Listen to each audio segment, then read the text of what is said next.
Greetings programs, welcome to Stegosaurus Studios. My name's Mike, this is the shop, and it's a beautiful day outside. Sun is shining, it's not raining for a change. It seems like it's been raining like for 3 months solid here in California. But so let's build droids. That's what we do on sunny days, all right? This is Pit Droid episode number 9, though I confess it's only going to be about half Pit Droid, and then we're going to do, well, other droids. But other droids are cool too, so let's get to it.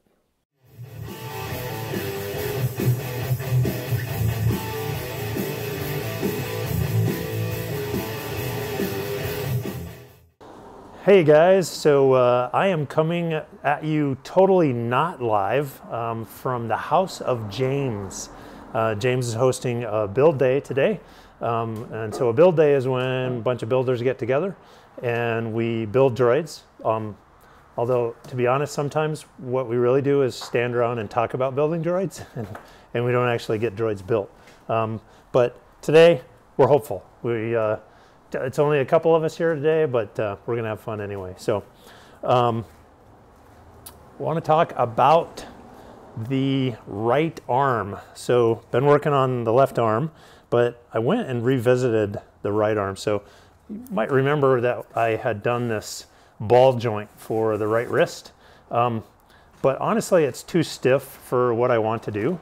So I thought, why not just basically use the same design as the left arm, the left wrist, and move that over to the right. So this is the left one. So I have done that. So this is the right wrist.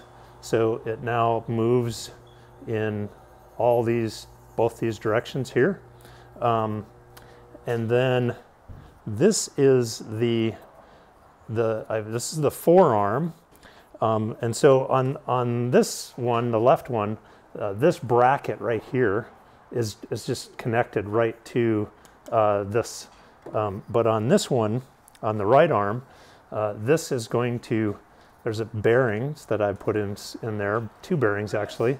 This will slide in and it will then turn on those bearings. So let me get this back apart. And let's see, so I have created this access hole.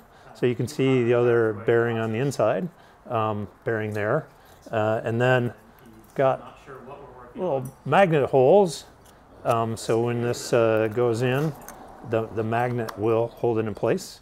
So that's the new forearm. And then at the other end, these 2 paddles, it's hard to see, but inside there I've got bearings as well. Now there's a story on those bearings. When I was designing it, I thought, it's going to be fine. And then when it came to actually put them in, I couldn't figure out how to get those little bearings in the hole. So what I ended up doing, this is I think they call it a furniture bolt that it's designed for. I would slide it in, put the bearing in, put this all the way through, screw this in place. So now the bearing would be captive, sort of sliding around, and then with a blade of a screwdriver, I could put it in and push it down, and that actually worked.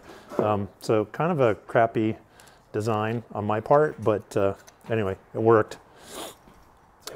So that's the wrist and the forearm. Oh, one other thing. So the end of the shaft of the wrist is tapped. There's a hole, tapped hole.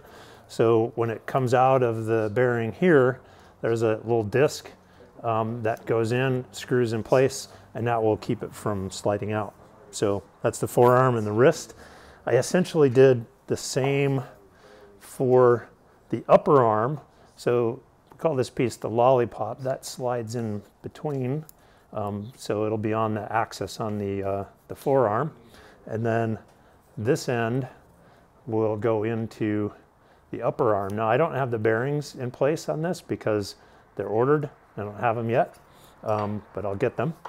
And then lastly, I have 2 bearings here at the shoulder joint. So basically, I have bearings and degrees of motion everywhere I could put them in the entire right arm. Because remember, the dummy's got to hold on to the steering wheel and his right arm has to follow the steering wheel. So I need as many degrees of freedom in all those joints so that his wrist can follow all that. So, so yeah, that's the right arm redesign. Again, I think this is the second time I've redesigned it. One little interesting fact is when I was putting this bearing in yesterday, I don't know if the camera's going to be able to see it, but I split it right here. It was a little too tight. So I am now printing this piece again, I think for the 5th time, because that's what you do when you have a 3D printer. You print lots and lots of prototypes. So that's what's going on there. I'm going to close this video out, but then I'm going to take the camera around and actually show some of the droid stuff that we're building here today. So catch you on the next vid. All right, so I actually hit record this time because on the first time doing all this, I didn't hit record. We've got a Solaris frame. This is James's frame. It's got the bearing on top, and that's where R2's head sits on. He just actually finished putting the center foot on and then taking it back off, so we missed that. We actually got it on the first try, the one that I didn't record. We got some legs over here. You know what? I'm going to open the secret cabinet. So inside there is the dome. Dome's already finished. And if you don't recognize that, that is the droid from the Galactic Star Cruiser. We've got a big box of swag over here because everybody loves swag, and French fries because everybody loves French fries too.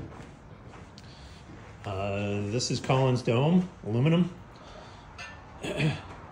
And we've got the dome ring and the pie and miscellaneous, looks like some booster covers and some horseshoes and foot shell. It's got a COM8 frame, aluminum skins. Those are Rebel Scum skins, yeah, Rebel Scum. Yes. Yep. Just, I don't think anybody else makes them anymore. Got some Q85 from Kevin Holm, some Q85 drives and brackets, and I'll probably shoot more video when more stuff happens. Some stuff, like the skins, it doesn't matter because they're going to be covered up. I don't think I have any pictures of my assembly of those on my phone. I have a ton at home. So my frame was an older version too, though, so it's a bit different.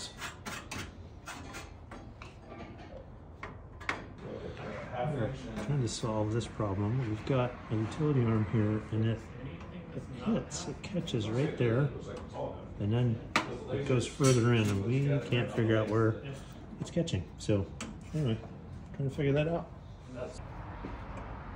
What do we... All right, so that screw head right there, the middle one, right? The middle one, when the utility arm closes, it hits that screw head right there.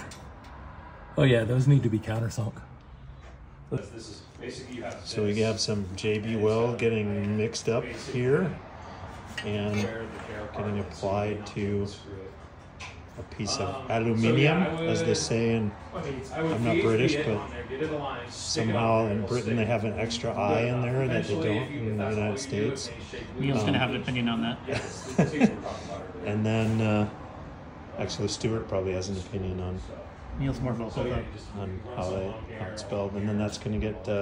So this is an old flat pack foot shell that our friend Stuart had in his shed for like 5+ years, and James is resurrecting it, putting it together, and going to put it on his new droid. So we are JB welding that flat. Well, I'm not doing a darn thing. I'm just talking to the camera. He's doing all the work. JB welding.